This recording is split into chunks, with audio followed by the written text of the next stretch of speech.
Pois é, a semana foi de muita articulação no Congresso Nacional. As negociações foram difíceis, se arrastaram até o último instante antes dessas votações. A muito custo, o governo conseguiu aprovar medidas provisórias importantes e acabou sendo por folga, mas diante de um sufoco, né? Entre elas, a medida que garante a atual estrutura dos ministérios. Para entender como o governo acompanhou tudo isso, eu converso agora com o líder do PT na Câmara, o deputado Zeca Dirceu. Tudo bom, deputado? Bem-vindo, boa tarde, obrigado por nos atender. Boa tarde, prazer grande poder conversar. Prazer todo nosso, deputado. Bom, foi uma semana desgastante, não é? Mas com resultados satisfatórios a certo ponto. Como é que o senhor avalia? Resultados satisfatórios de muita negociação, processo isso, como acabou de dizer o próprio presidente Lula. O que estava em risco? Por exemplo, a área da cultura. Estava em risco todo um conjunto de programas que estão sendo criados, estão em funcionamento, como é a Lei Paulo Gustavo. Se o Ministério deixa de existir, você perde toda uma coordenação de uma área que toca a vida das pessoas. Seria extinto o Ministério do Desenvolvimento Agrário, que é o ministério que tem ali os programas de apoio à agricultura familiar, que são extremamente importantes para produzir alimento mais barato, alimento com qualidade, que chegue na mesa da população brasileira, inclusive ajudando o Brasil a gerar renda, a gerar emprego e tirar o país do mapa da fome. Então não era uma mera decisão política, não era uma disputa ideológica, né? O que estava em jogo naquela medida provisória era algo muito grandioso. Como também era grandioso, isso nós já tínhamos vencido no início da semana, a aprovação de uma outra disposição legal, que era a medida provisória do novo Bolsa Família. A população necessita desse recurso. Nós conseguimos organizar as finanças do país para ampliar o programa, né? Agora é R$150 a mais, além dos R$600, quando tem uma criança, R$50 a mais quando tem um jovem na casa, R$50 a mais quando tem uma gestante. É muito mais dinheiro circulando, chegando no supermercado, chegando na loja de calçado, na loja de roupa. Isso beneficia a indústria, beneficia a agricultura. É isso que está fazendo a economia do Brasil, por exemplo, voltar a crescer. Então, aí os dados do primeiro trimestre, que acabaram de ser divulgados por vocês, né, que mostram que a economia do Brasil cresceu acima do esperado, foi a quarta que mais cresceu em todo o mundo. Então, são medidas que não são da mera disputa política, elas tocam e mexem com a vida do país, com a vida das pessoas. Por isso, a nossa preocupação tão grande, por isso o esforço tão grande que foi feito de acordo e de negociações. A gente ouviu agora há pouco o presidente Lula falando sobre a importância de conversar, dialogar, e a gente sabe que houve muitas cobranças sobre a articulação política, né, do governo nesses primeiros meses. Líder, o que precisa melhorar nessa articulação, né, para os próximos projetos que o governo tem interesse em aprovar no Congresso? Olha, o governo federal, o presidente Lula, eu entendo que estão no caminho certo. Tomaram decisões em dezembro, em janeiro, são muito corretas. Fazer um governo amplo, inclusive trazendo para participar, até mesmo, como disse o presidente Lula, quem não gosta da gente, quem não votou na gente na última eleição. O governo tomou decisão acertada quando decidiu que os deputados e senadores podem e devem sim influenciar na execução orçamentária, né, apontar demandas dos seus estados, das regiões que representam. Tem lá num determinado estado uma universidade que precisa de mais dinheiro, tem numa outra região um hospital que está com dificuldades e precisa ter mais apoio financeiro. O deputado tem que poder participar e influenciar, né? O governo tomou essas decisões, está no rumo certo. O que precisa para a gente ter mais facilidade?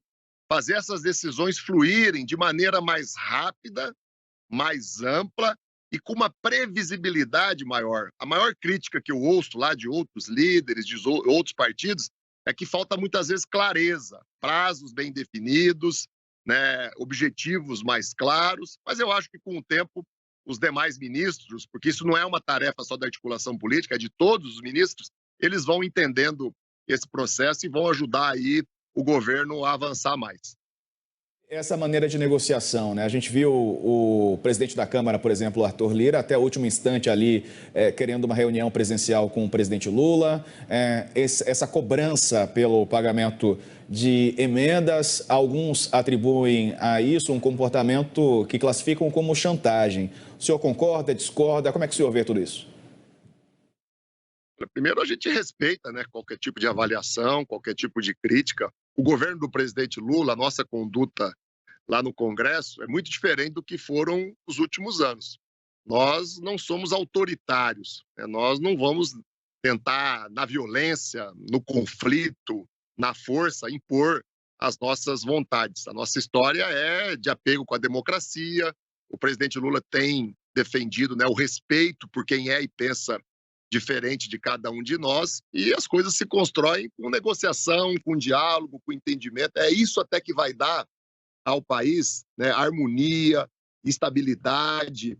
A aposta que aconteceu nos últimos anos, né, no conflito, né, no atrito, no uso da violência, da força, deu muito errado. O país perdeu muito. O Brasil trouxe 30 milhões de habitantes de volta para o mapa da fome.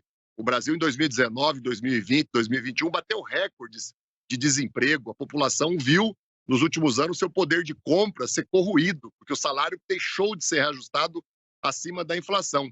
Questões que a gente já começou a resolver, já começou a vencer logo no início desse ano. Então, vai ser sempre um processo difícil, pelo motivo óbvio que a gente só elegeu na nossa federação 81 deputados de 513. Né? Os que apoiaram o presidente Lula não passam de 130, 140 deputados eleitos. Então, a população decidiu assim.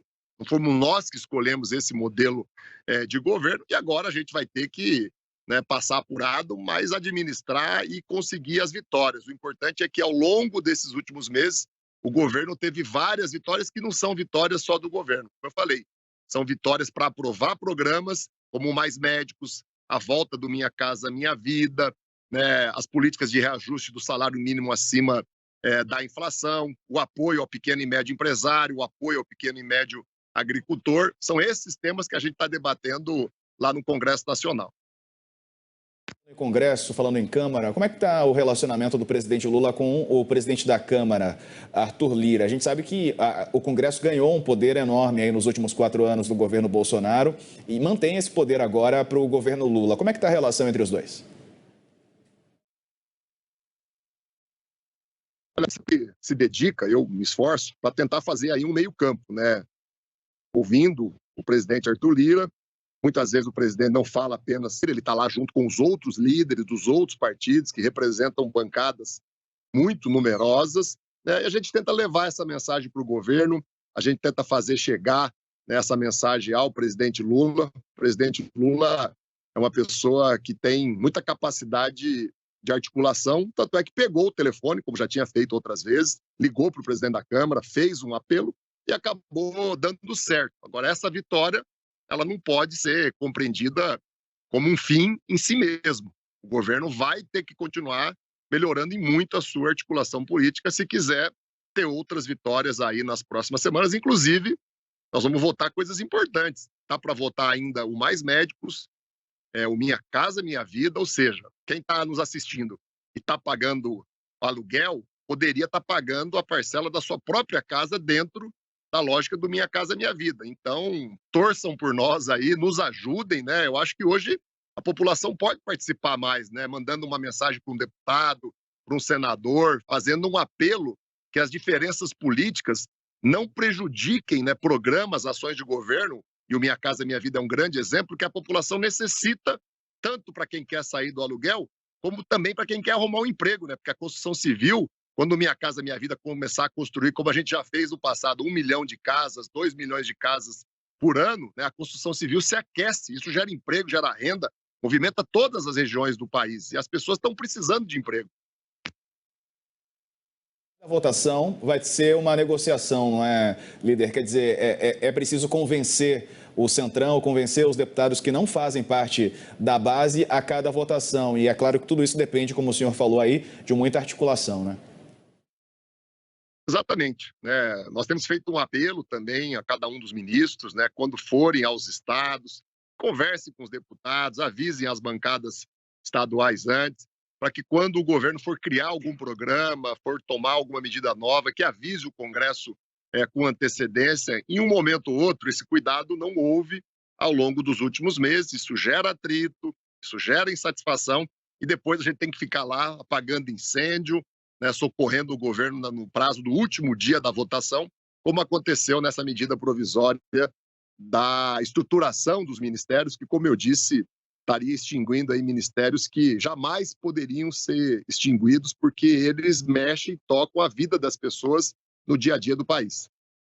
Caminhando aqui para o fim, mas quero te ouvir também sobre a parcela que perdeu o poder, né, dos ministérios ali. Estou falando das ministras Marina Silva e Sônia Guajajara. Isso pode impactar na política ambiental do novo governo? Internacionalmente é algo muito caro, não é, para o Brasil, toda a questão ambiental, de proteção da Amazônia. Como é que o senhor está vendo tudo isso, líder?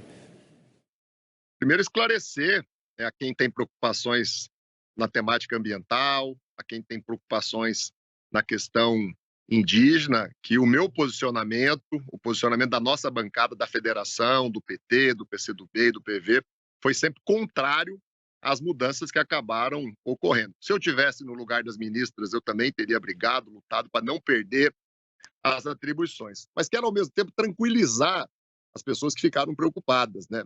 Vai continuar todas essas atribuições sobre a responsabilidade do presidente Lula. Ninguém vai fazer nenhuma atitude absurda, não vai haver nenhuma tragédia, né? Não vai haver, pela confiança e pelo comando do presidente Lula, nenhum dano aos interesses ambientais do país e ao próprio cuidado que o governo reestabeleceu na questão indígena, que nós vimos estavam numa situação dramática, caótica, né? A morte, o genocídio dos Yanomamis, né, ficou evidente ali já nos primeiros dias do governo do presidente Lula, quando ele foi até Roraima, né, visitou as aldeias, e a gente viu cenas que chocam, né, até hoje. Então, não há motivo para nenhum tipo de pânico em razão dessas mudanças de atribuições. Todas elas continuam sobre a responsabilidade do presidente Lula, independente de qual ministro ou de qual ministério vai estar mais especificamente cuidando do assunto. E é claro que os ministros vão trabalhar em conjunto, os ministérios vão trabalhar de forma pactuada, né? Não vai haver. Eu estou muito. A gente perdeu o contato bem no finalzinho ali da fala do líder do PT na Câmara, o deputado Zeca Dirceu, falando que está confiante para a condução, não é, da política, tanto na área da proteção à população indígena como ao meio ambiente. Foram os dois ministérios que perderam ali parte das suas atribuições diante dessa medida provisória, algumas alterações que foram feitas no texto. Bom, a gente